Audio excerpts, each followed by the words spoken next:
Amis auditeurs de Radio Courtoisie, ravi de vous retrouver pour cette nouvelle édition du Libre Journal des débats. Elle est dirigée ce soir et préenregistrée par Charles de Meyer avec l'aide, soutien et le soutien nécessaire de Claudia comme souvent dans ses émissions. Et j'ai le plaisir et l'honneur de recevoir ce soir Monsieur David Engels. Bonsoir monsieur.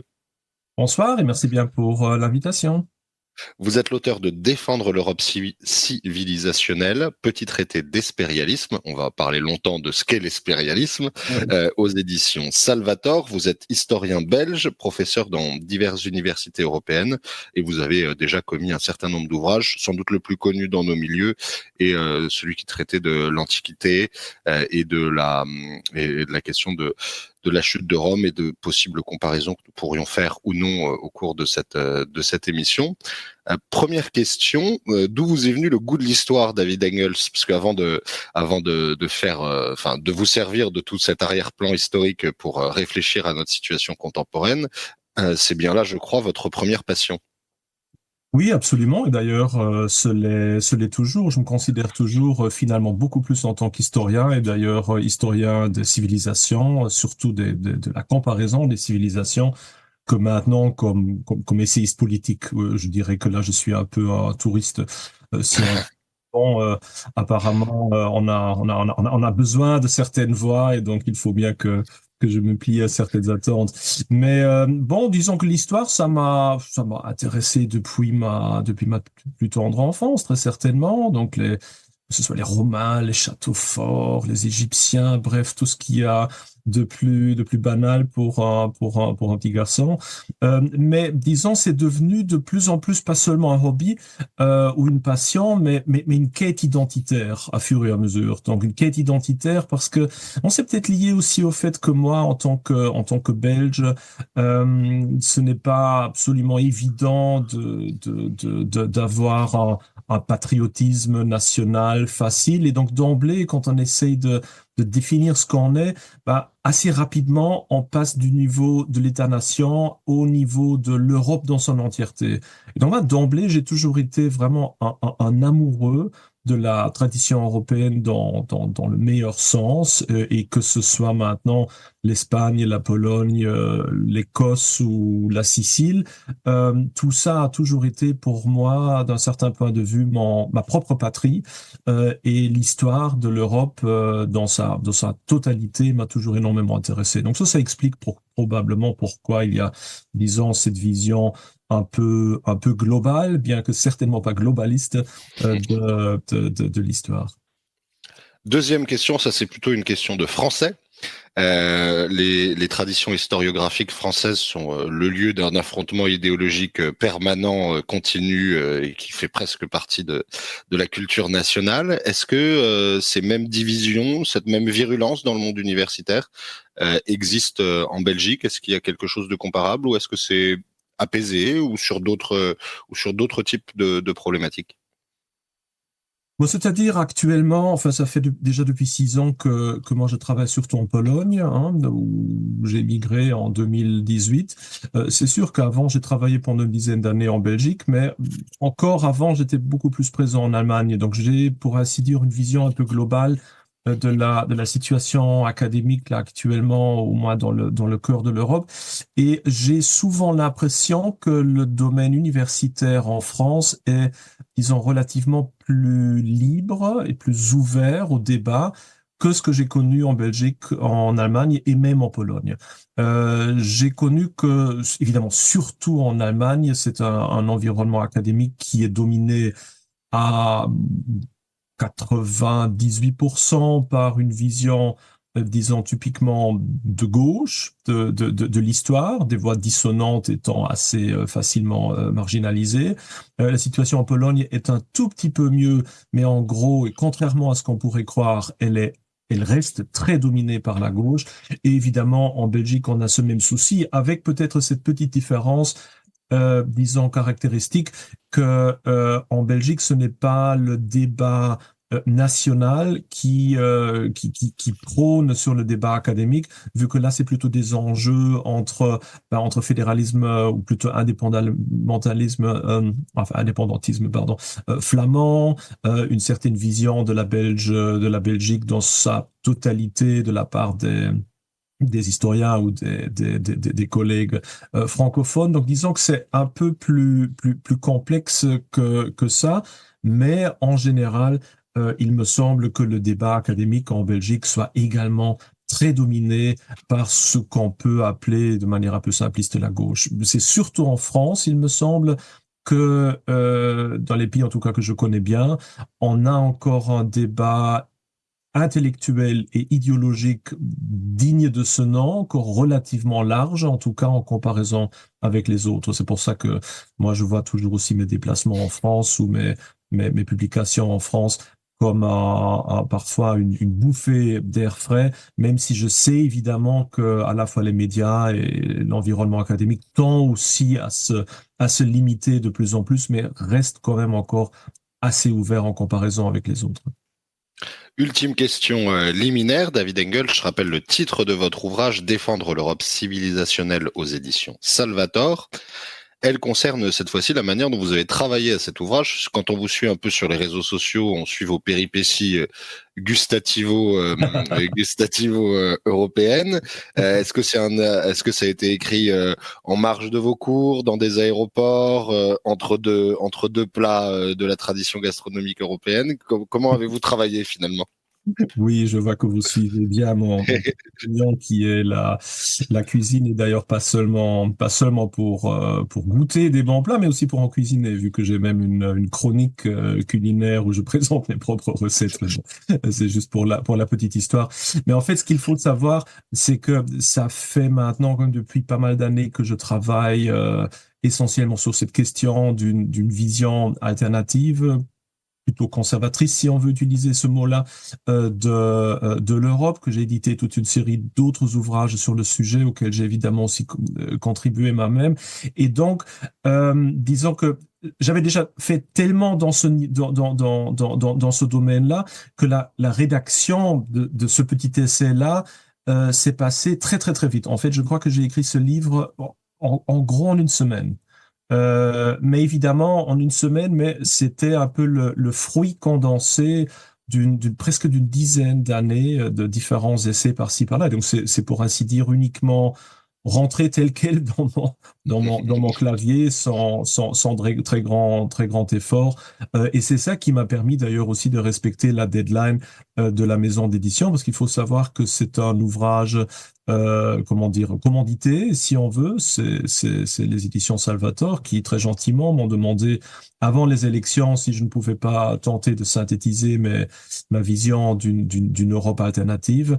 Et la deadline était extrêmement courte et je crois que je l'ai même devancée de plusieurs semaines, tellement la rédaction de l'ouvrage était facile sur le moment. J'en profite pour saluer Nicolas Vaudet, dont j'ai cru comprendre qu'il était votre éditeur dans la préface et dont on Oui. peut saluer la finesse toute géorgienne. Euh, dans cet ouvrage, vous commencez par appeler à une compréhension de l'extrême gravité des enjeux sur lesquels vous travaillez. Ainsi écrivez-vous, rarement une génération devra faire face à des défis aussi monumentaux que la jeune génération actuelle, et rarement une génération aura été aussi peu préparée à sa tâche par ses divers éducateurs. Ça, c'est une phrase extrêmement grave à l'orée même de votre réflexion, David Engels. Oui, oui, tout à fait, mais j'y tiens et pour ainsi dire, je la considère comme relativement banale même parce que c'est évident que les nombreux défis amassés durant ces dernières années auxquels notre élite politique, que ce soit en France ou autre part, a échoué de donner réponse, ou au contraire, on a vu que tous ces défis ont été repoussés dans le futur de manière à s'entasser de plus en plus. Ce qui nous attend est d'une gravité extrême. Je veux dire, on peut faire la liste très rapidement, que ce soit maintenant l'immigration de masse, que ce soit la montée de la Chine, que ce soit la désindustrialisation, que ce soit la chute démographique, le déclin de la famille, que ce soit aussi la déchristianisation, la polarisation sociale, la mondialisation, l'explosion démographique de l'Afrique, les intérêts russes pour l'Est du continent, l'attitude de l'hégémon américain, etc., etc. euh, on est vraiment face à une crise de plus en plus massive auquel on aurait pu encore donner peut-être une réponse plus ou moins convaincante il y a une dizaine, enfin plutôt une vingtaine d'années, mais là actuellement, il est sûr que ça se dirige de plus en plus vers une explosion. Et le problème, c'est que plus on retarde cette explosion, et plus la simple masse de crise est tellement énorme qu'on peut se demander comment s'en sortir. Donc d'un point de vue cynique, on devrait presque espérer que cette crise civilisationnelle à laquelle on fait face se manifeste le plus rapidement possible pour qu'il y ait encore un minimum, si on veut, de comment dire, de potentiel sain de reconstruction qui ne sera peut-être plus là dans une quinzaine, une vingtaine d'années. Et le problème, c'est comme j'ai tenté de le dire aussi dans ce petit extrait, c'est que, en tout cas de ma propre expérience en tant qu'académique, qui voit maintenant depuis plus de 20 ans, presque 25 ans, des jeunes défiler devant moi dans les cours les plus divers, dans les universités les plus diverses.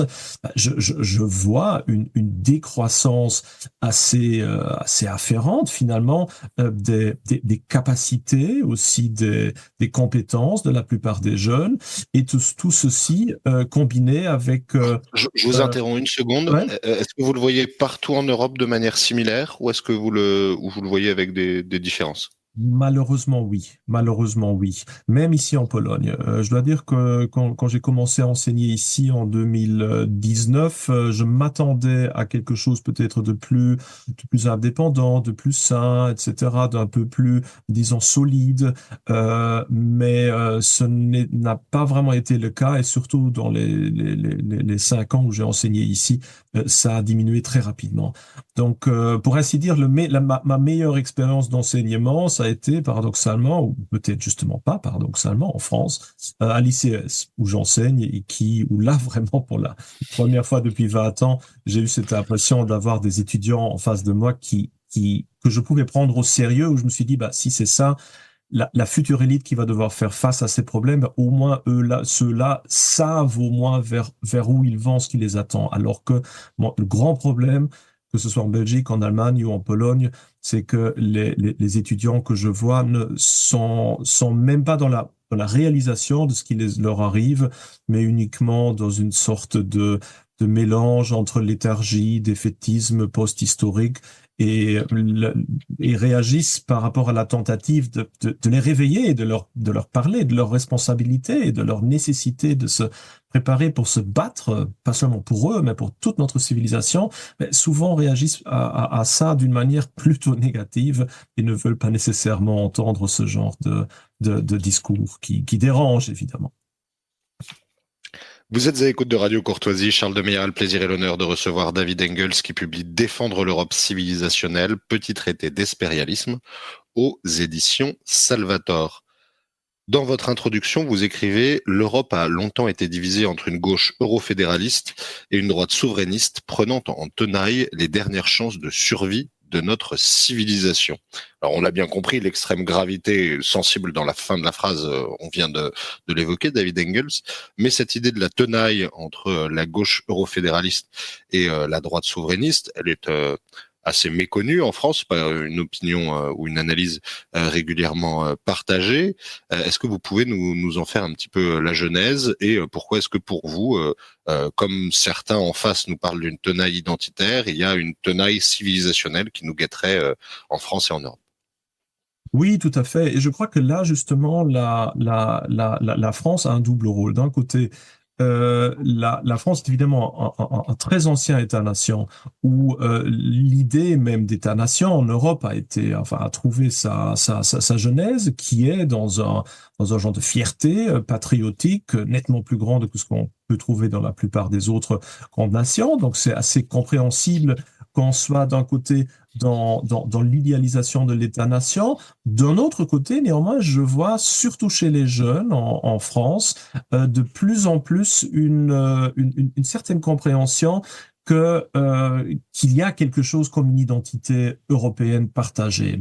Il y a une dizaine d'années, quand j'ai vraiment commencé à publier sur ces questions-là, quand je parlais de la nécessité de défendre une Europe civilisationnelle, ben en gros, on me disait ça n'existe pas, il y a juste l'État-nation et puis l'humanité, mais l'Europe c'est un peu une invention de Bruxelles, ça n'existe pas. Et là, durant ces dernières années, vu que les différents facteurs de crise dont je parlais justement sont également présents dans tous les pays européens et qu'il y a évidemment de plus en plus d'échanges aussi entre les jeunes, eh bien là, je vois que tout doucement, peu à peu, du moins dans les jeunes générations, il y a cette réalisation, non, nous sommes tous en face des mêmes problèmes, nous avons tous une identité partagée qui devient de plus en plus claire, notamment aussi face au danger de l'islamisation, qui paradoxalement raffermit cette compréhension de notre propre identité. Et donc, je reste où je deviens, pour ainsi dire, de plus en plus optimiste quant à la possibilité de faire entendre ce message européen, identitaire, conservateur. Et on en a vraiment besoin parce que, comme vous le citiez, l'espace politique reste encore essentiellement clivé entre l'eurofédéralisme d'un côté, le souverainisme de l'autre, et j'avoue que je peux les comprendre partiellement tous les deux. D'un côté, c'est vrai que face à la Chine, face à l'immigration de masse, face à la désindustrialisation, face au changement démographique, nous ayons besoin de travailler ensemble en tant qu'Européens. Même la France et l'Allemagne, finalement, sont devenus des forces plus ou moins anecdotiques par rapport à des grands empires comme la Chine, les États-Unis, même la Russie, et n'en parlons pas de la plupart des autres États européens, que ce soit la Tchéquie, la Slovénie, la Bulgarie, le Portugal, la Belgique, ça ne fait pas le poids. Ce sont des États qui ont à peine la taille même d'une ville chinoise moyenne. C'est pas ceux-là qui, s'ils vont retrouver leur souverainisme national, vont pouvoir changer vraiment quoi que ce soit. Au contraire, j'ai cette peur, et c'est ça qui explique pourquoi je m'oppose du moins partiellement aux souverainistes, même si j'en comprends certaines positions, que j'ai peur qu'un retour à l'État-nation, à une trentaine d'États-nations, signifiera assez rapidement que ces États vont rentrer à nouveau en compétition les uns avec les autres, auront peur les uns des autres, et donc assez rapidement vont se trouver des protecteurs à l'extérieur de l'Europe. Et donc ce sera le Qatar, ce sera la Chine, ce sera la Russie, les États-Unis qui vont devenir de fait les suzerains des États européens qui vont utiliser les uns contre les autres, avec ce risque de voir l'Europe transformée en un genre d'échiquier de guerre, de rivalité auquel on ne participerait plus. Donc il faut une coopération européenne et paradoxalement, et c'est là que je rejoins les souverainistes, c'est justement la défense de l'État-nation et de l'identité nationale actuellement, il peut uniquement passer par la coopération européenne. Quelque part, c'est l'Europe qui est devenue, surtout qui doit devenir le garant de l'État-nation. Et ça, c'est un rôle que l'Union européenne, évidemment, n'exerce pas du tout. Et donc, je peux très bien comprendre la peur identitaire des nationalistes, des souverainistes qui voient, à juste titre, une Union européenne totalement instrumentalisée par le wokisme, par l'universalisme, par le gauchisme, si on veut, qui travaille à déconstruire les identités régionales, locales, nationales et européennes. Et donc, je peux comprendre qu'on se dise, bah, si c'est ça l'Europe, je préfère encore l'État-nation. Mais le problème, c'est que l'État-nation n'est pas vraiment l'alternative non plus. Dès lors, la nécessité d'investir l'Europe civilisationnelle, donc positivement, et de défendre une Europe identitaire, conservatrice, qui serait fière de son histoire et qui change un peu le cap des choses. On viendra à la question institutionnelle plus loin dans la discussion, évidemment, puisque des questions se posent. Mais ce que vous avez dit est important pour qu'on comprenne bien la réflexion que vous développez dans le livre et dans votre pensée. C'est que vous faites d'abord, et c'est la première partie de votre ouvrage, une analyse presque clinique des maux qui traversent cette Europe et cette jeunesse européenne. Ainsi écrivez-vous, l'Europe est actuellement frappée par une grande confusion qui touche tous les domaines de nos existences individuelles et collectives. Pour vous, la crise, elle n'est pas simplement dans nos sociétés, dans nos familles, elle est presque dans l'homme actuellement au sein du monde européen. Oui, absolument. C'est une crise essentiellement identitaire. Et c'est pour ça aussi que la seule réponse à cette crise, elle doit venir du domaine de la culture, de l'identité, et pas nécessairement par quelques bricolages administratifs, économiques ou autres. Moi, dans ma vision de l'histoire et surtout de l'histoire des grandes civilisations, je vois, et pas seulement en Europe, partout, toutes les grandes civilisations, une évolution assez analogue où d'un côté, on a une première phase où une civilisation est essentiellement basée sur la transcendance, donc sur cette idée qu'il y a quelque chose de supérieur au-delà de nous, auquel nous sommes rattachés, et qui est notre véritable destin, si on veut, et que le but de notre existence terrestre n'est pas la création d'une utopie sociale, etc., mais surtout le fait déjà ici-bas, quelque part, de régler sa relation avec la transcendance. Dès lors, en Europe, bah, voilà, les cathédrales, le mysticisme, les ordres monastiques, etc. Donc, une première phase qui est profondément transcendante. Et dans une deuxième phase, on voit que cette croyance en la transcendance diminue, disparaît de plus en plus et que Dieu est remplacé par l'homme, l'intériorité par l'expansion, la théologie par la philosophie, voire les sciences, et que donc la civilisation devient de plus en plus matérielle et matérialiste. Et donc au début, bon, en gros au XVIe, XVIIe, XVIIIe siècle encore, l'humanisme qui ainsi a émergé était encore enraciné, si on veut, dans des derniers résidus de transcendance. Et donc, ainsi, on avait un certain équilibre, si on veut, entre les deux pôles. Mais depuis lors, depuis que Dieu est mort, pour citer Nietzsche, ben, de plus en plus, l'humanisme s'est transformé en un genre de relativisme qui a fait place au nihilisme. Et là, actuellement, avec le wokisme, nous sommes vraiment à la fin du rouleau. Et donc, on voit par cette déconstruction des racines transcendantes, identitaires, traditionnelles de notre identité, donc la destruction de ces fondements de solidarité qui, jadis, a défini notre civilisation, que ce soit la destruction d'une certaine vision holistique de l'être humain, de la famille, des traditions, des nations, de la démocratie, de l'économie, de la nature, notamment de la beauté.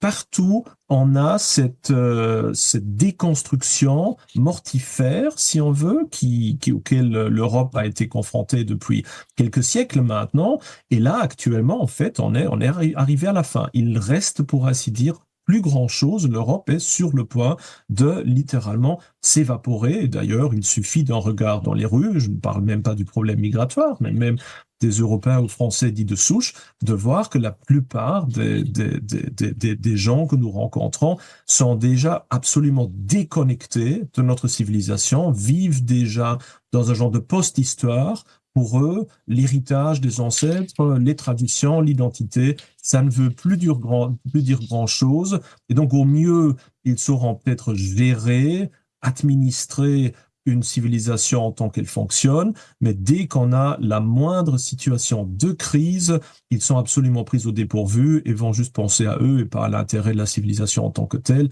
Et donc, on aura une débandade assez généralisée qui peut vraiment nous mener à la catastrophe.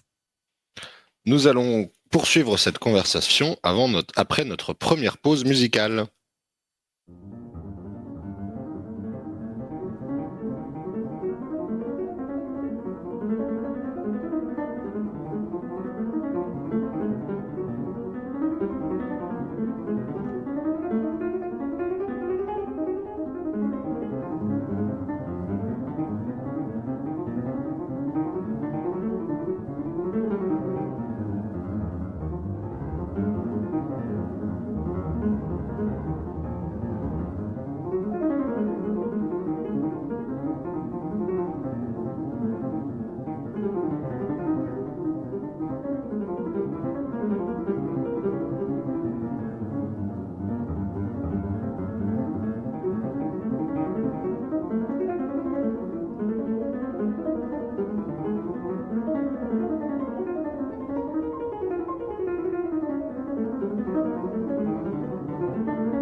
pas, mais je ne suis pas sûr.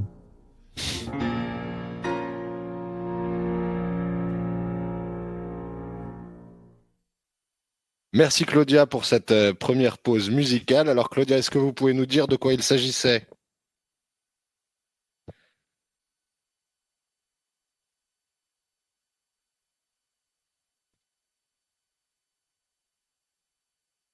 Félicitations à David Engels qui avait trouvé le compositeur hors antenne. Nous reprenons notre discussion autour de son ouvrage Défendre l'Europe civilisationnelle, petit traité d'espérialisme aux éditions Salvator. On a compris, et vous y revenez régulièrement hein, dans l'ouvrage, cette espèce d'ablation de la relation de l'homme au divin et au-delà du divin au principe transcendantal. Vous écrivez à quel point c'est une destruction d'une part noble de nos existences et que ça amène évidemment à une crise civilisationnelle, mais avant même tout cela, à presque une crise psychologique, de psychologie individuelle et de psychologie collective.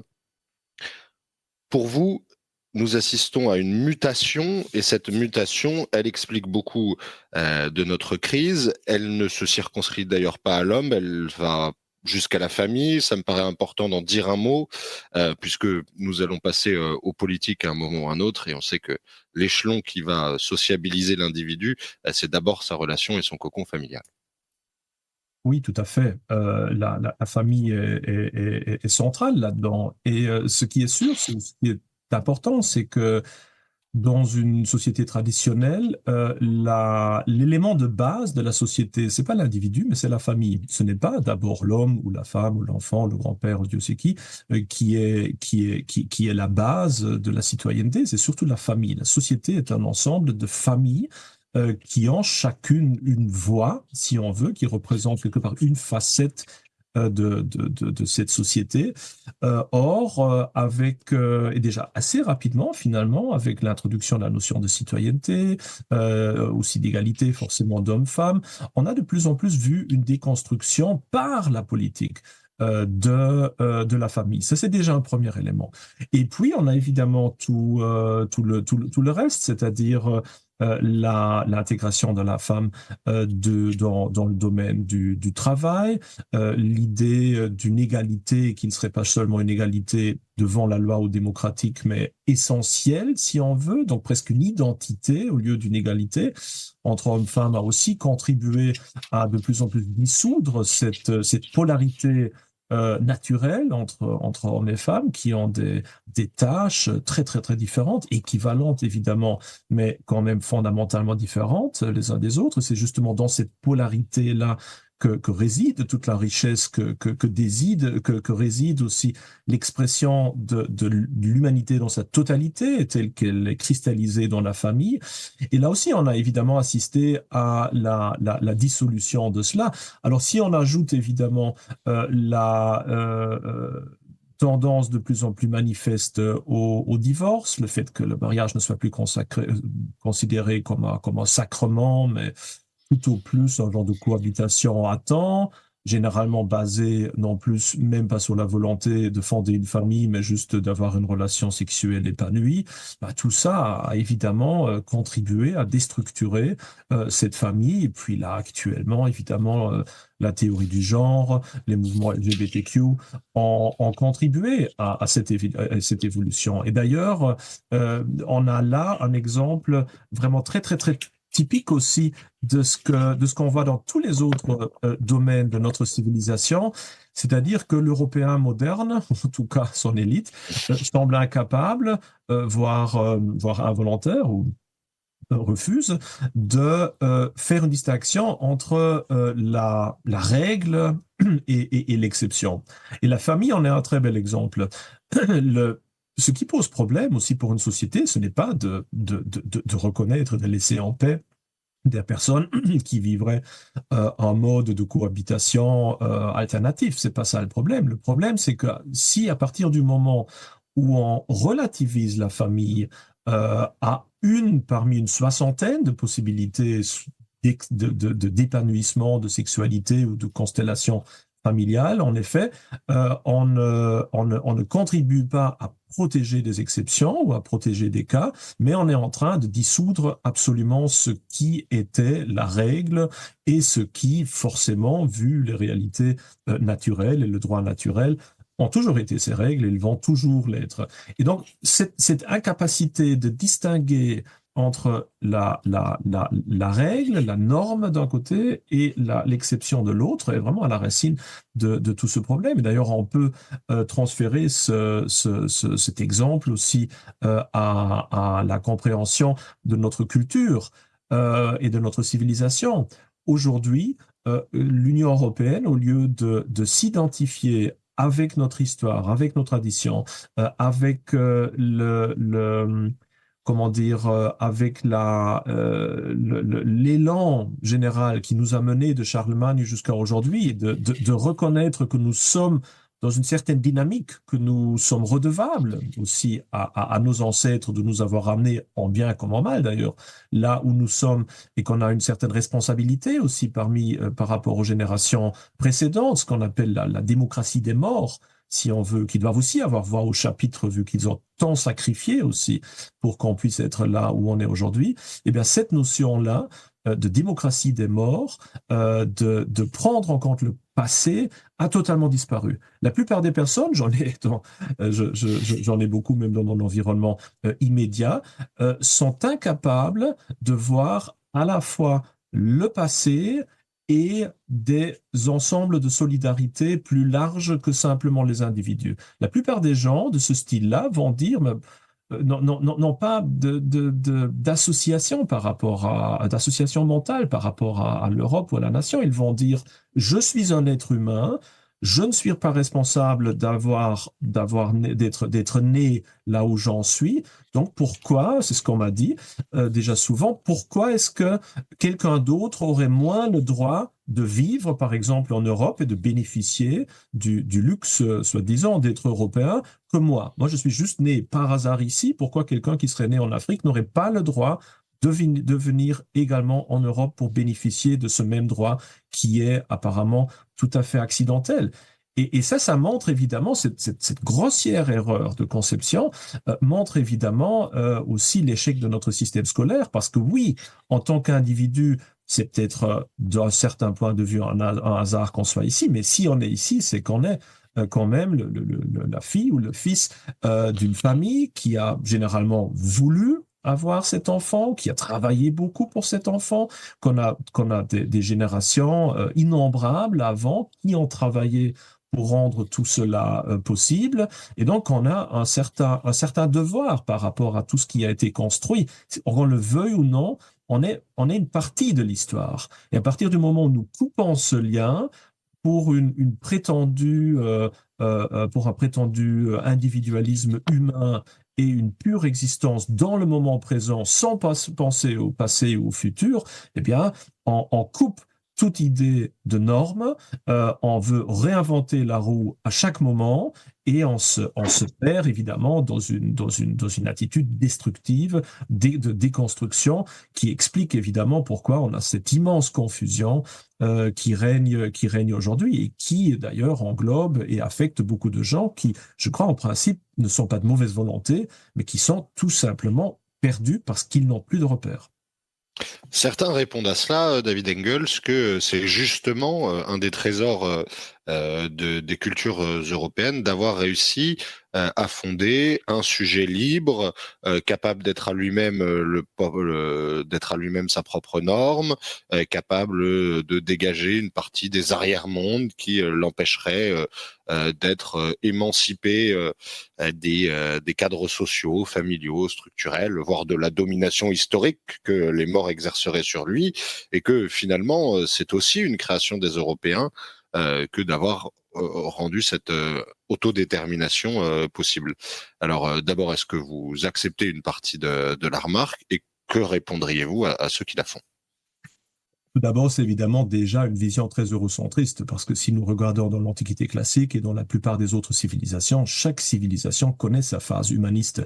Évidemment, à chaque fois teintée d'un autre archétype civilisationnel, mais c'est là à chaque fois, que ce soit dans l'humanisme classique généré, qui a vu jour disons, dès le 5e siècle avant notre ère chez les Grecs, que ce soit dès le début des printemps et d'automne en Chine, dès le 7e siècle, on a aussi cette notion d'humanisme qui va naître, que ce soit dans toutes les autres grandes civilisations. On pourrait vous faire très bien le détail ici. On voit à chaque fois qu'il y a cette tendance-là, qu'après la phase de transcendance, on a une phase d'humanisme. Maintenant, notre erreur à nous, Européens, c'est de croire que la vision très spécifiquement européenne d'humanisme serait au fond mondiale. Donc nous nous confondons avec l'humanité et comme d'habitude, et d'ailleurs c'est typiquement européen si on veut, nous avons cette impression que notre démesure, notre ce que j'ai appelé notre élan faustien, quelque part, vaudrait pour l'entièreté de l'humanité. Et donc nous croyons aussi que les valeurs typiquement européennes et qui ne fonctionnent que dans un cadre culturel relativement précis qui correspond seulement à ce qu'on a du 18e au 20e siècle et qui ne compte que pour le monde occidental, et ben que cette vision-là de l'humanisme, en gros, est celle de l'humanité. Et donc, on arrive évidemment à cette absurdité que d'un côté, on a une Union européenne qui va vous dire que, en gros, l'Europe est responsable de tous les maux de cette terre et qu'au fond, une identité traditionnelle, historique, européenne n'existe pas et qui en même temps va dire que les droits de l'homme, l'universalisme est quelque chose qui serait né en Europe et qui serait typiquement européen. Donc c'est une démesure et un paradoxe d'ailleurs absolument gigantesque et vraiment typiquement pour l'Europe. Alors maintenant, il est sûr, il est certain que l'Europe, au 19e, partie aussi du 20e siècle, des parties du 18e siècle, a connu une phase où ce qu'on peut appeler la classe moyenne a connu un certain essor, a pu aussi jouir d'une certaine participation à des prises de décision politiques, mais cette vision-là, que nous considérons toujours aujourd'hui comme celle qui serait encore d'actualité aujourd'hui, de fait ne l'est déjà plus. C'est une illusion qui en grande partie a déjà disparu dès le début du XXe siècle, dès l'entre-deux-guerres, car cette identité ou cette idée d'une identité de l'individu par rapport à la loi, par rapport à son droit de vote, de fait, a déjà été écartée depuis longtemps par le nouveau régime politique dans lequel nous vivons, qui n'est plus du tout une démocratie, même pas une démocratie parlementaire telle que le 19e siècle a essayé de la développer, mais qui de fait s'apparente à ce que moi j'ai appelé un socialisme des milliardaires. Aujourd'hui, un personnage comme Elon Musk ou comme George Soros ou comme Bill Gates a infiniment plus de pouvoir qu'un chef d'État de la plupart des nations européennes. Et donc, voter pour un Parlement européen quelconque, tout en sachant que ce pays-là, finalement, n'a que très, très, très peu d'influence sur la scène internationale et compte moins un chef d'entreprise important, montre assez bien que voilà cette impression de démocratie ne compte plus pour grand-chose. Et d'ailleurs, ça explique évidemment pourquoi de plus en plus aujourd'hui on a soit l'abstentionnisme, soit aussi le vote contestataire, parce que ce système-là est arrivé déjà depuis longtemps, malheureusement, à sa fin et est aussi en train très clairement économiquement d'être démantelé par la destruction de la classe moyenne. En plus, il faut quand même dire que ce n'est pas un hasard, car, comme je l'ai déjà dit, cet équilibre humaniste qu'on a pu avoir à un certain moment de notre histoire était possible aussi longtemps qu'il y avait encore une base identitaire qui était enracinée dans ce qu'on peut appeler le monde pré-moderne. En Allemagne, et d'ailleurs, on parle là d'une notion, c'est le paradoxe de Böckenförde. Je ne sais pas enfin, probablement l'auditeur ne connaît Ouais, pas. vous Et pouvez qui, peut-être le préciser pour nos auditeurs, oui. et qui veut dire que l'État moderne est basé sur des racines qu'il ne peut pas lui-même garantir et créer.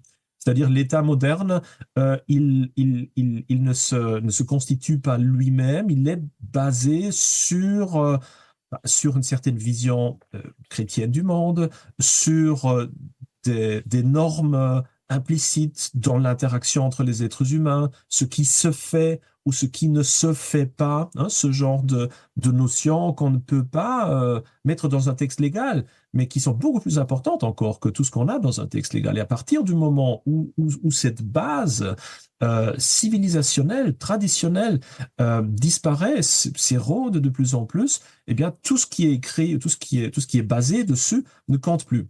Et donc, c'est ça, évidemment, le moment aussi où on doit commencer à, à, euh, à légiférer sur tout et rien, parce que les choses ne coulent plus de source. Et plus on légifère, moins ça coule de source, jusqu'à la fin, arriver dans la situation aujourd'hui où l'Union européenne produit des montagnes presque surréalistes de textes de loi dans une société qui elle-même n'est plus capable de maintenir même disons, les règles les plus élémentaires de la conduite au public ou de la bienséance.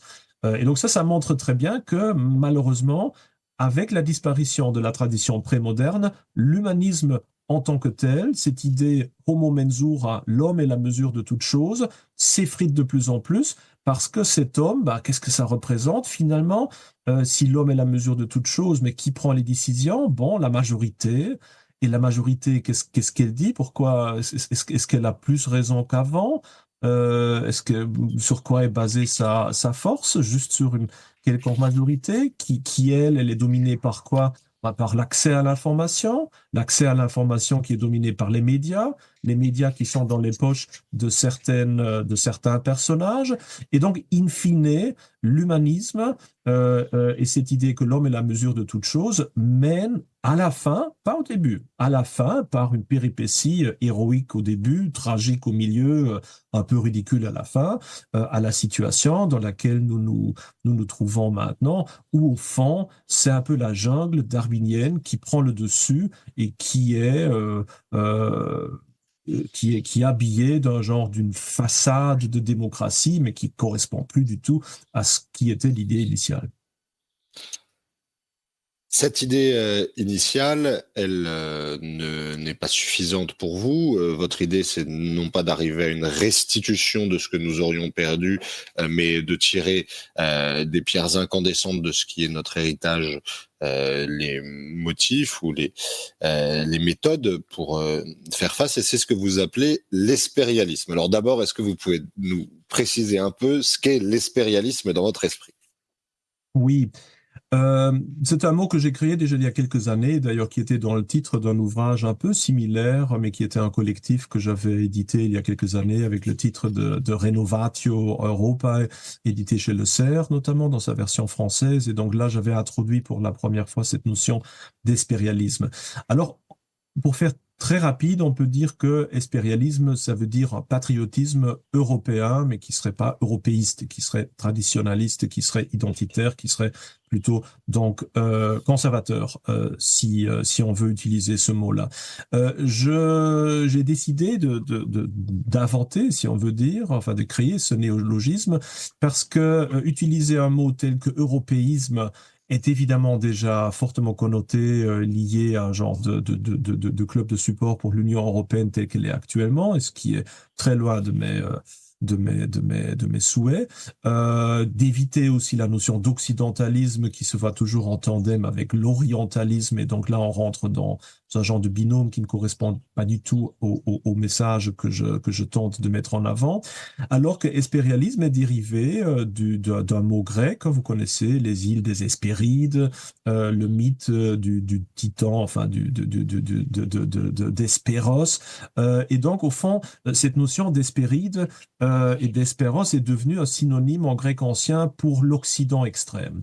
J'ai utilisé ce mot-là non pas parce que je voulais en arriver aux États-Unis, mais au contraire pour souligner le fait que cet élan typiquement européen de vouloir dépasser l'Orient, de découvrir de découvrir ce qui se trouve derrière l'horizon, de voir ces îles mystérieuses qui se cachent à notre vue, mais qui sont associées à un genre de suprême bien, que cet esprit-là, typiquement européen, était quelque chose auquel il fallait penser quand nous tentions de définir notre identité.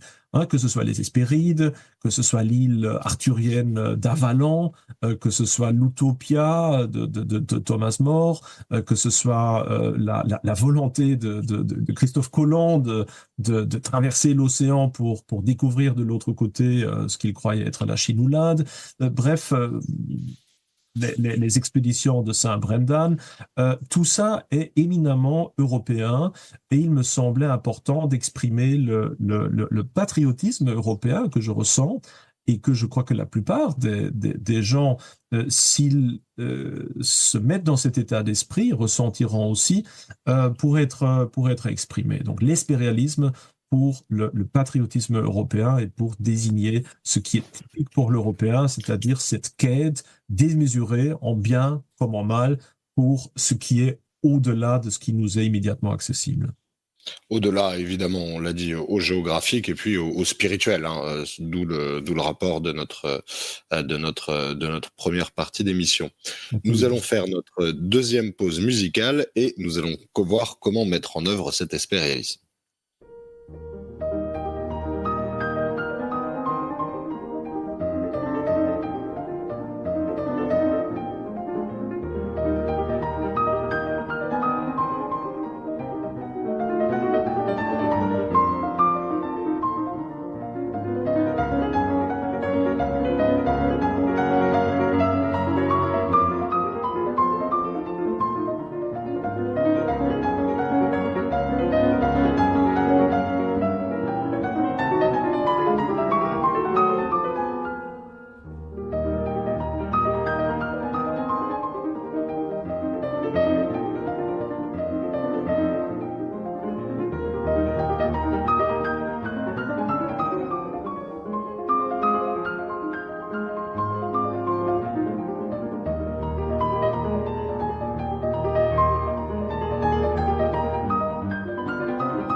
Vous appréciez cette émission? Alors aidez Radio Courtoisie à en produire d'autres. Rendez-vous sur soutenir.radiocourtoisie.fr. Merci d'avance.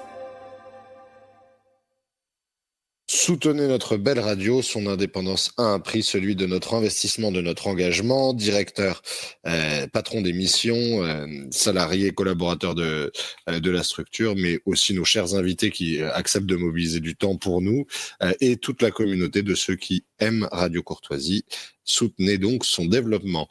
Amis auditeurs, nous retrouvons David Engels avec qui je converse au sujet de son ouvrage Défendre l'Europe civilisationnelle, petit traité d'espérialisme aux éditions Salvator.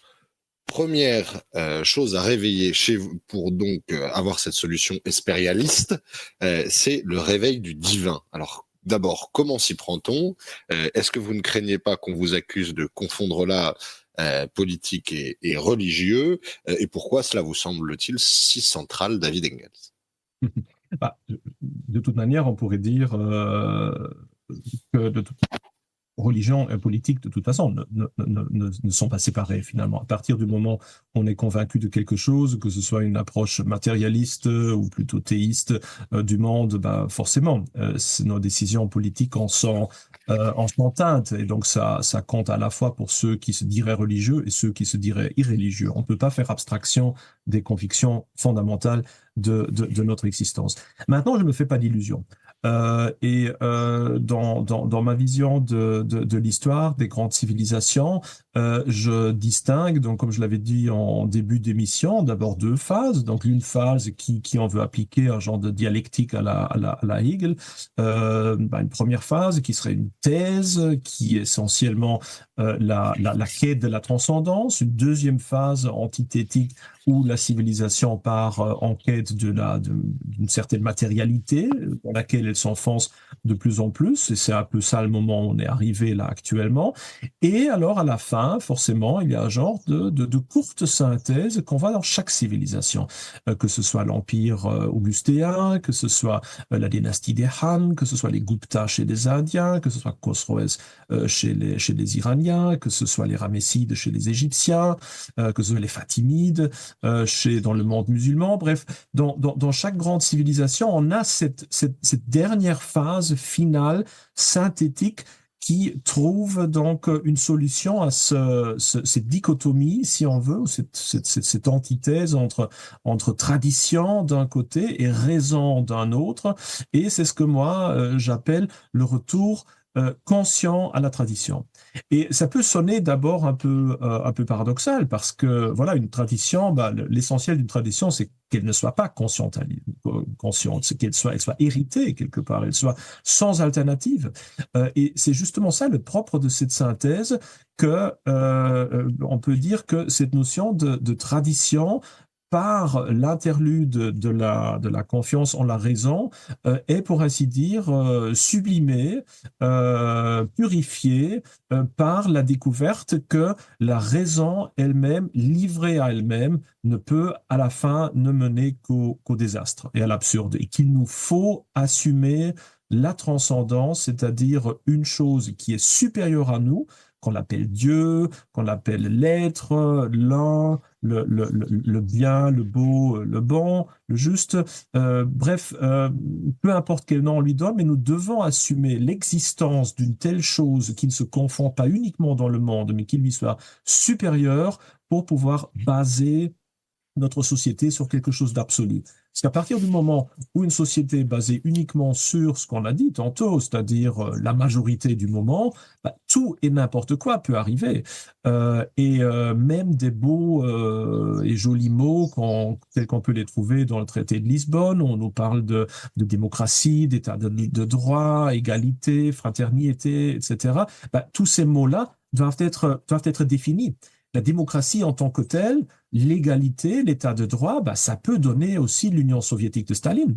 La constitution stalinienne, sur le papier, était éminemment démocratique. C'était à sa manière un état de droit qui se considérait comme démocratique, etc.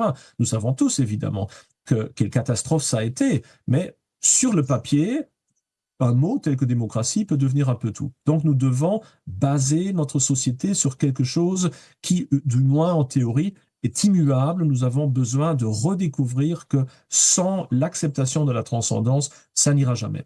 Et donc je suis assez persuadé que non seulement c'est quelque chose qui est désirable, mais aussi quelque chose qui est inévitable parce qu'on connaît cette dernière étape dans l'histoire des civilisations, dans chaque autre civilisation. C'est pour ça que je m'attends aussi dans les prochaines décennies à une évolution de ce style-là, où je vois d'ailleurs déjà aujourd'hui la lente redécouverte de la tradition, la volonté de réenracinement de beaucoup de jeunes, l'émergence du mot identité comme quelque chose dont on serait en quête, souvent même la redécouverte, par exemple, du catholicisme traditionnaliste. Tout ça, ce sont des symptômes de quelque chose qui, de mon point de vue, va devenir assez significatif pour une nouvelle époque, mais évidemment, la situation est telle que la plupart des citoyens européens sont déjà dans une existence post-historique, déconnectés, si on veut, de leur patrimoine, de leur identité. Et ça ne va pas nécessairement changer. Ce qui va changer, c'est le fait qu'on aura une restructuration de la société, de l'État, par probablement une petite élite par une nouvelle couche d'hommes politiques qui vont mettre en avant une telle transition, telle qu'on peut le trouver aussi dans le Principat d'Auguste. Donc c'est un peu ça, cette attente que j'ai. Maintenant, ce serait faux de considérer cela comme une utopie politique. Ce n'est pas mon désir personnel. Je n'ai pas choisi de naître dans ce moment-ci et ce n'est pas le meilleur des mondes imaginables selon ma propre vision, mais c'est ce qui me semble en tant qu'historien comparé donc des civilisations comme l'évolution la plus probable vu qu'on peut la trouver dans toutes les autres civilisations. Et donc je m'attends à cela tout en étant ou en restant persuadé que pour l'individu en tant que tel, et je crois que c'est très important à dire aussi, pour l'individu tel qu'il est, ce n'est pas la politique qui va nous rendre heureux. Ce n'est pas le fait qu'on vive dans un État avec plus ou moins d'immigrés, plus ou moins de personnes à revendication LGBT, plus ou moins de pauvres, de riches, de tel ou de tel, que fondamentalement notre bonheur individuel va être touché extérieurement, oui, ça c'est sûr, mais en ce qui concerne notre paix de l'âme, si on veut dire, notre équilibre mental, ça c'est quelque chose qui est uniquement en nos mains et qui est évidemment accessible à tout moment et qui a à faire avec notre relation personnelle, pour ainsi dire privée, avec la transcendance. Donc je crois que c'est peut-être pas un détail, mais une note,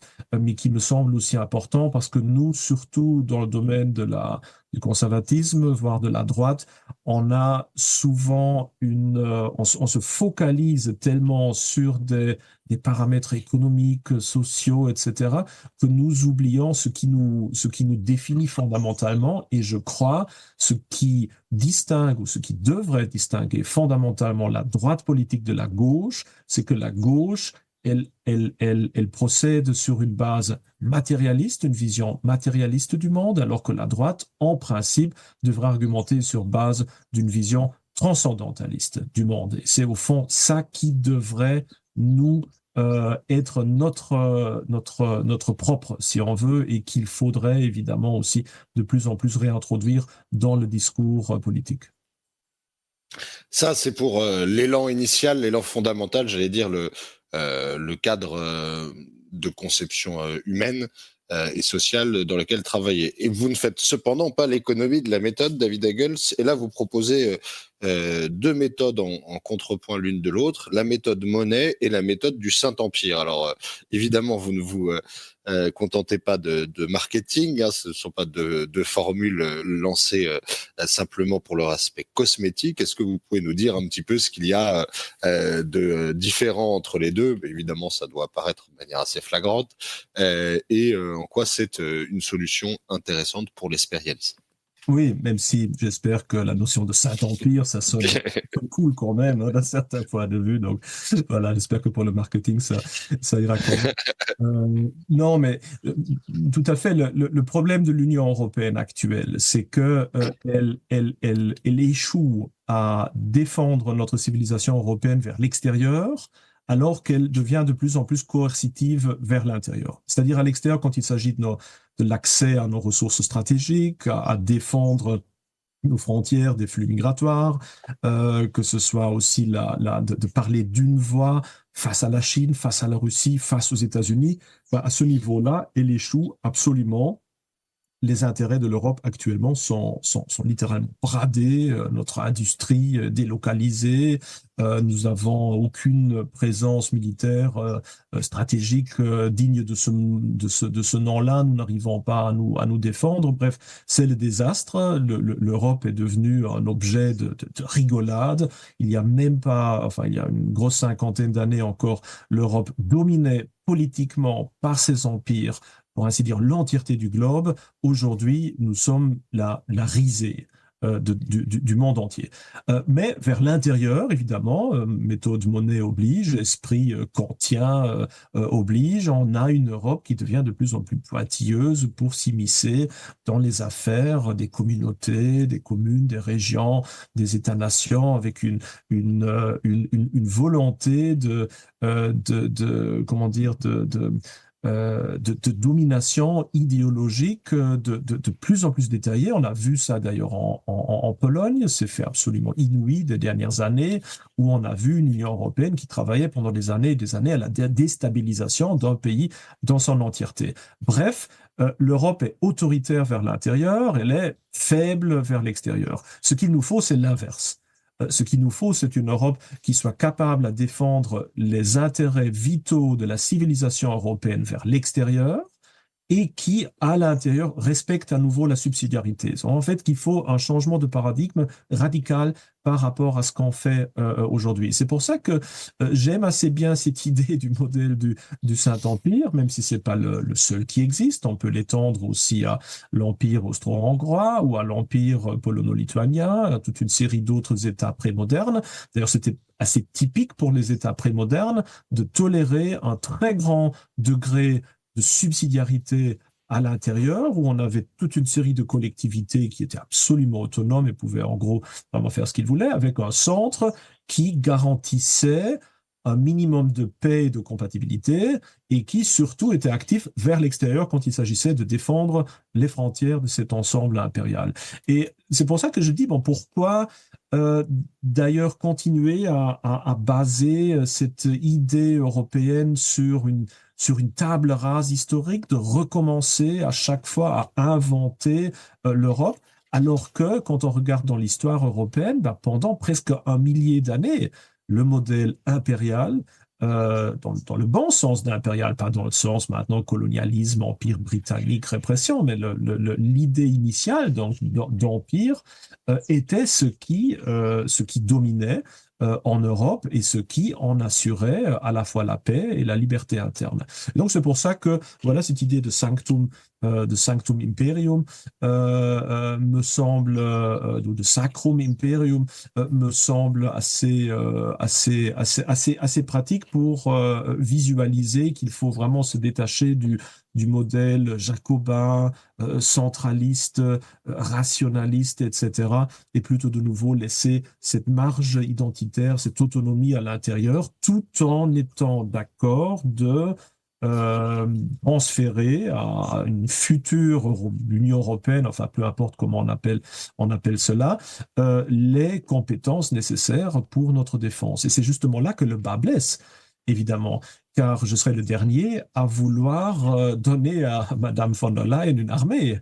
C'est relativement clair que dans la situation actuelle, la dernière chose que ces gens-là devraient recevoir, ce serait les moyens maintenant de mener des guerres à la fois vers l'intérieur et vers l'extérieur. Donc, ce qu'il faut d'abord, et là je reviens à ce que j'avais dit au début aussi de notre entretien, c'est un revirement culturel, un revirement identitaire où il faut d'abord créer de nouveau la base culturelle, créer une solidarité pan-européenne où il faut montrer ou rappeler, parce que c'est pas une invention, il faut rappeler à tous les Européens, une fois de plus, qu'ils font partie d'un même peuple, que leurs destins ont été liés pendant 1000 années, que même l'État-nation avec les langues nationales est une invention relativement moderne, si on veut, passagère, et que ils sont unis par tellement de choses, que ce soit, et je lance juste quelques mots au pif, que ce soit la construction des magnifiques cathédrales, que ce soit la musique classique, que ce soit toute l'histoire de l'art, que ce soit les grands mouvements intellectuels, que ce soit même la communauté de la tradition grecque et latine, que ce soit forcément le christianisme comme la base identitaire ultime de référence commune.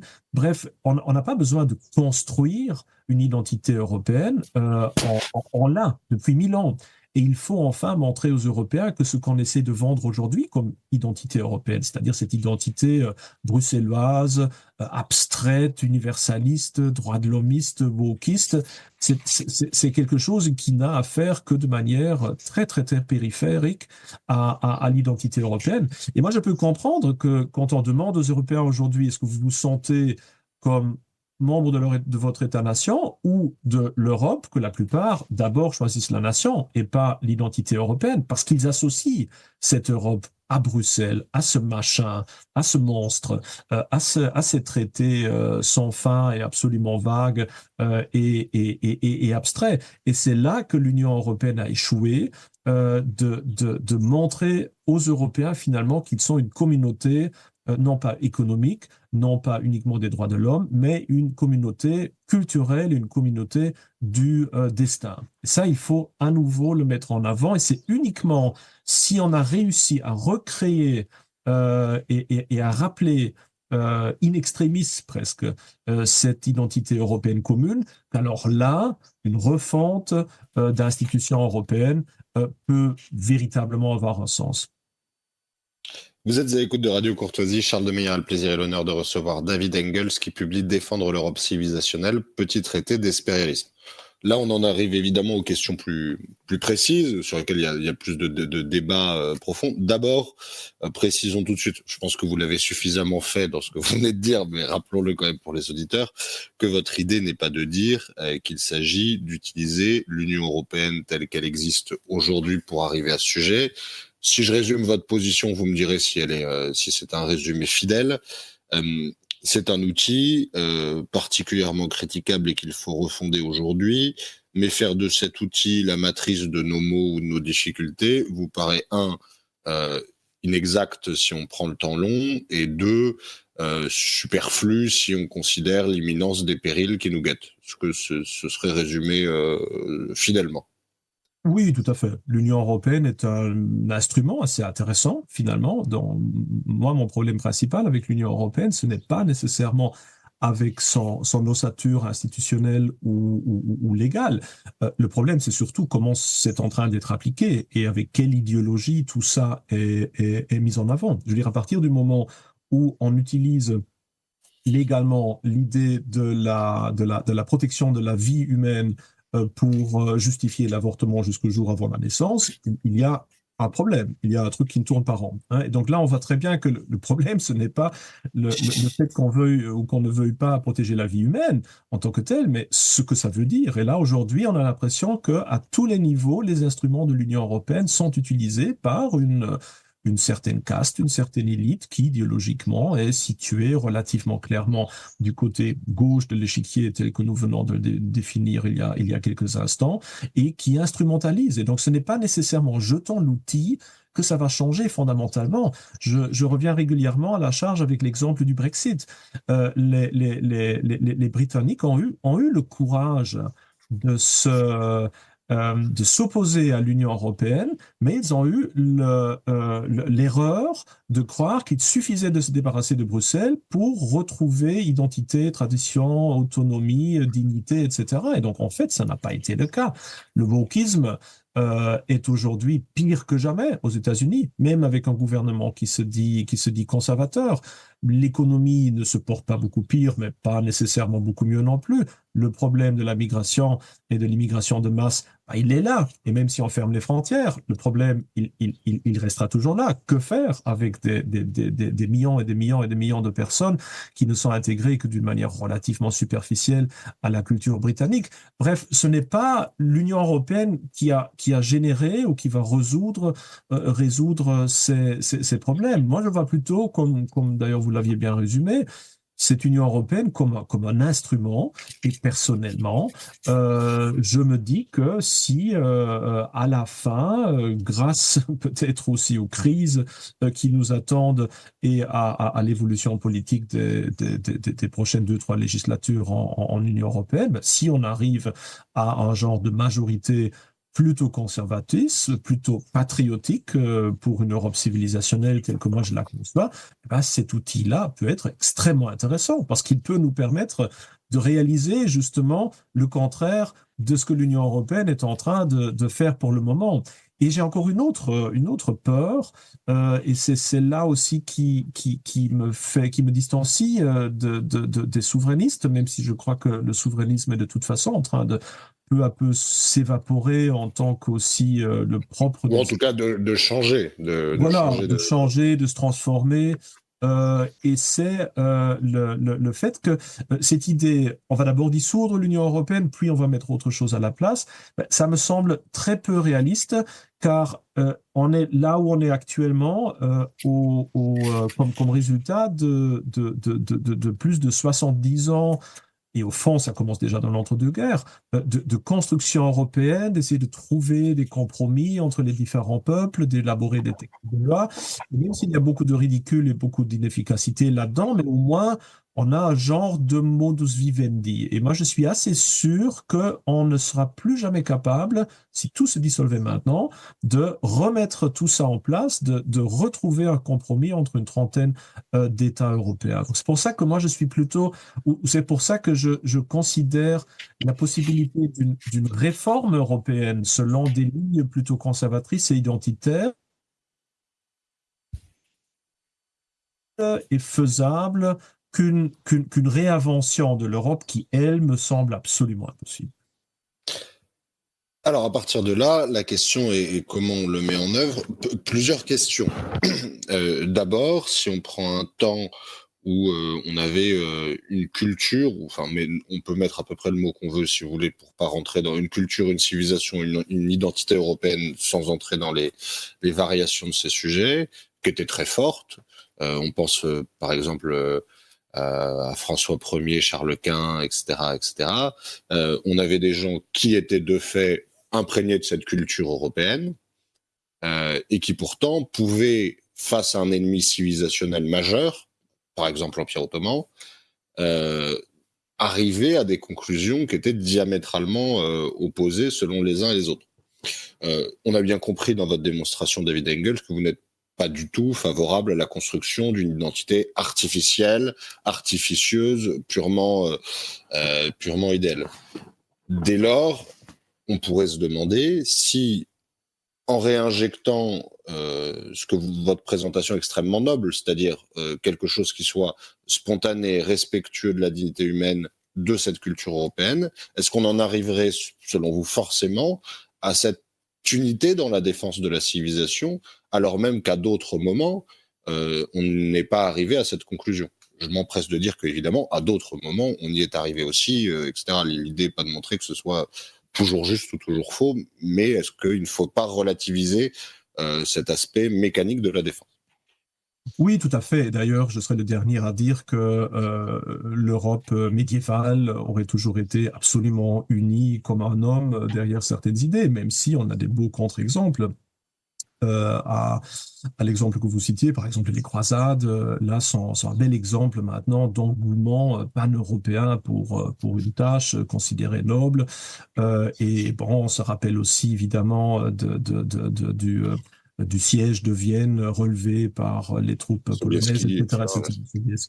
Donc oui, il y a eu tout, enfin un peu de tout là-dedans, mais ce qui était sûr à ce moment-là, c'est que personne n'aurait douté du fait que ce qu'on pouvait appeler la chrétienté à ce moment-là, vu qu'on n'était pas encore dans une idée de civilisation européenne, mais c'était la chrétienté, ou en tout cas la chrétienté romaine, avant la Réformation, était bel et bien une unité, et qu'elle devait être défendue d'une manière ou d'une autre, et que si on se faisait la guerre mutuellement, c'était pour des raisons bien spécifiques, mais qui ne mettaient pas en question cette idée d'appartenance commune. Maintenant, mais votre question, évidemment, est beaucoup plus pratique que ça. Elle est, comment est-ce qu'on peut arriver finalement à ce genre d'unité, par quelles étapes? D'abord, évidemment, la première réponse un petit peu bon marché, mais que je vais quand même amener, c'est qu'évidemment, je ne suis pas un homme politique et que je montre un peu le chemin vers où les choses pourraient aller. J'essaie de mettre en avant cette nécessité d'un revirement idéologique comme étant, de mon point de vue, sans alternative, vu que toutes les autres possibilités seraient encore pires, et que, évidemment, c'est à d'autres d'en faire ou d'en faire pas un programme. Mais évidemment, je ne m'abandonnerai pas à ça. Alors, en tant qu'historien, une fois de plus, Hegel parlerait de la ruse, la ruse de l'histoire.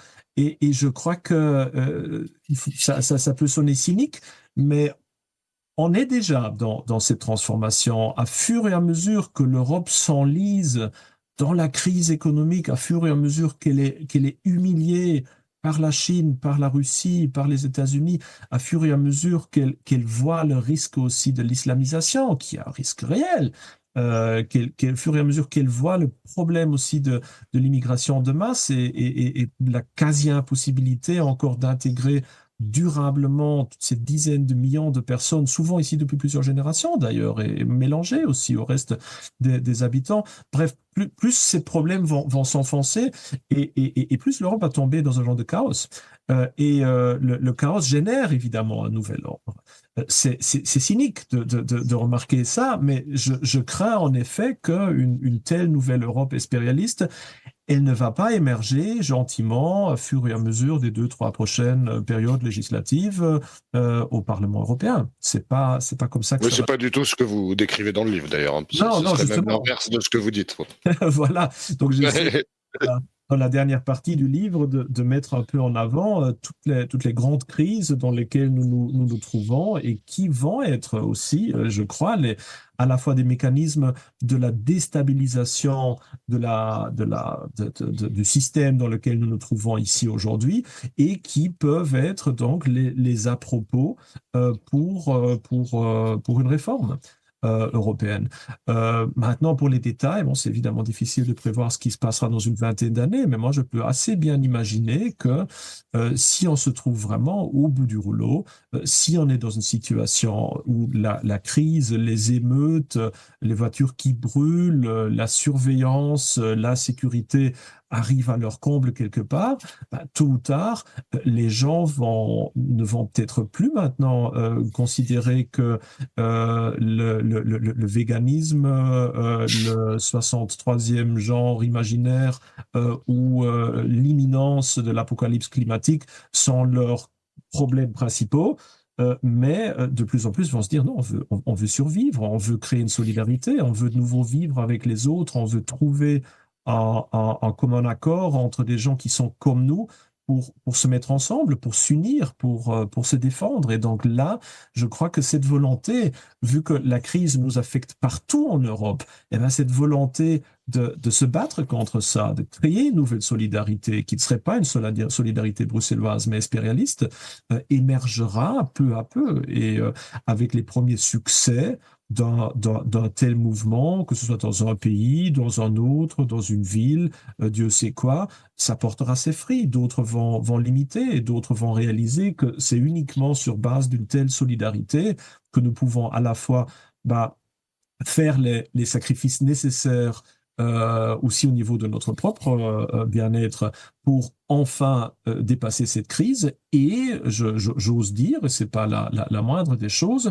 que c'est uniquement par un revirement espéréliste qu'on pourrait résoudre ou en tout cas clarifier la question de l'intégration de l'islam et des immigrés, parce qu'on voit très bien actuellement qu'une vision purement multiculturaliste, laïciste, wokiste, etc., de l'identité, le fait de nier sciemment même l'existence d'une identité française ou d'une identité européenne, mène non pas à une meilleure intégration des nouveaux venus, mais au contraire contribue à leur radicalisation parce et ils n'ont pas tort.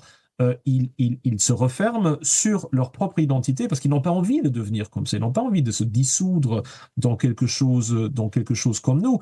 Et donc, plus nous allons, essayer d'imposer aux autres cette vision atomisée, abstraite, universaliste, et plus les sociétés parallèles vont se radicaliser. Alors que si, au contraire, on mettait en avant comme d'ailleurs l'ont fait les Romains à la fin de la République, comme l'ont fait les Chinois au IIIe, IIe siècle, comme l'ont fait toutes les autres grandes civilisations à un moment semblable de leur histoire, si on met en avant une interprétation non plus ethnique de notre identité, mais plutôt culturaliste de notre identité, qui met très clairement en avant, à fur et à mesure où vous pas nécessairement assimilerez, mais en tout cas montrer votre estime de notre civilisation, à fur et à mesure que vous adoptez nos us et coutumes, que vous exprimez votre support ou votre admiration, en tout cas votre estime de notre civilisation, eh bien, fur et à mesure de cela,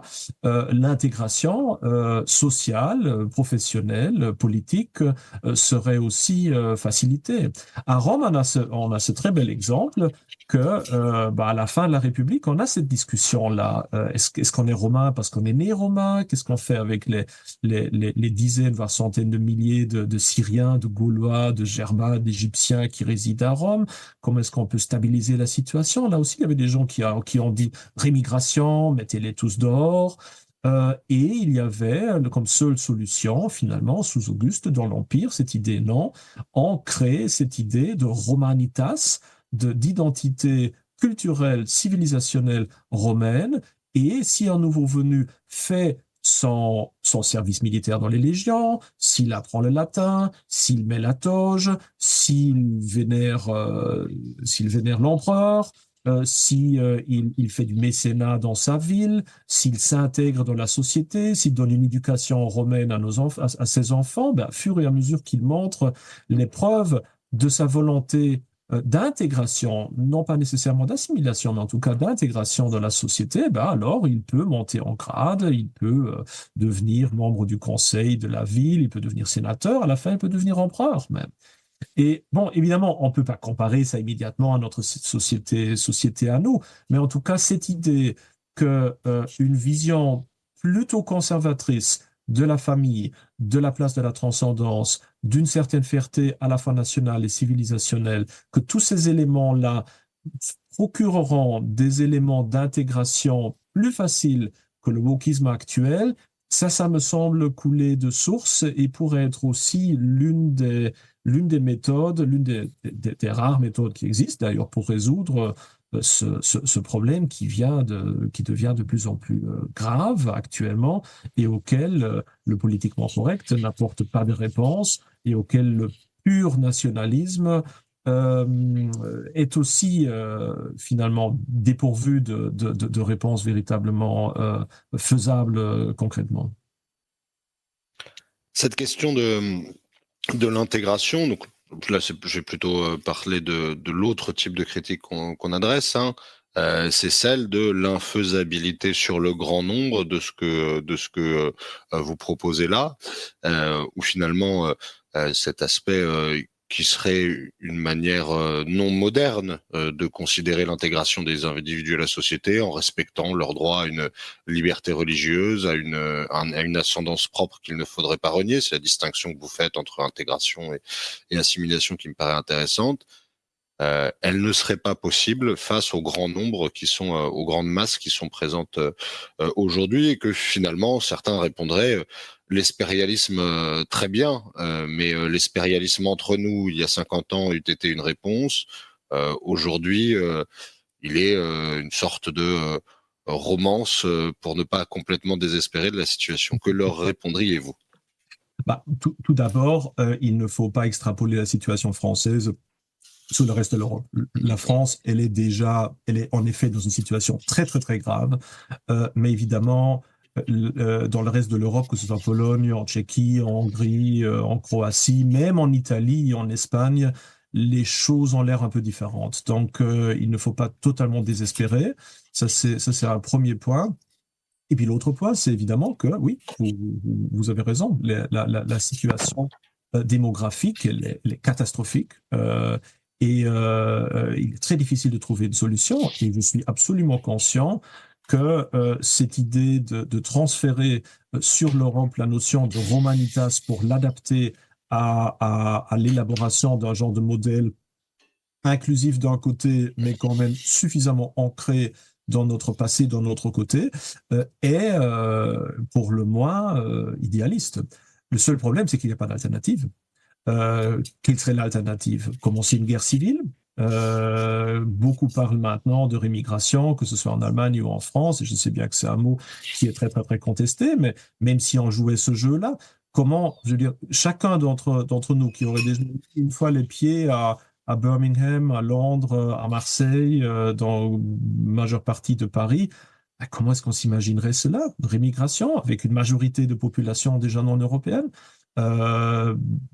Ça donnerait tôt ou tard une guerre civile qui, dans la situation actuelle, serait assurément même perdue par ceux qui voudraient lancer une telle mesure. Donc ça peut sonner évidemment très bien et courageux et vaillant etc. Mais ça me semble assez autodestructeur dans la situation actuelle. Et si cette tentative musclée de rémigration est impossible, et d'ailleurs aussi moralement hautement problématique, parce qu'il ne faut quand même pas oublier que le problème, ce n'est pas maintenant des immigrants qui seraient venus, ou des immigrés qui seraient venus maintenant l'année dernière. Je vais devoir vous interrompre, David, parce qu'on arrive au bout de cette émission. Mais je crois qu'on a fait un peu. On a compris le fond de votre propos. Je vous remercie, David Engel. Je rappelle le titre de votre ouvrage, Défendre l'Europe civilisationnelle, petit traité d'espérialisme chez Salvatore. Je remercie Claudia et je dis à la semaine prochaine à nos amis auditeurs de Radio Courtoisie. Merci de l'invitation.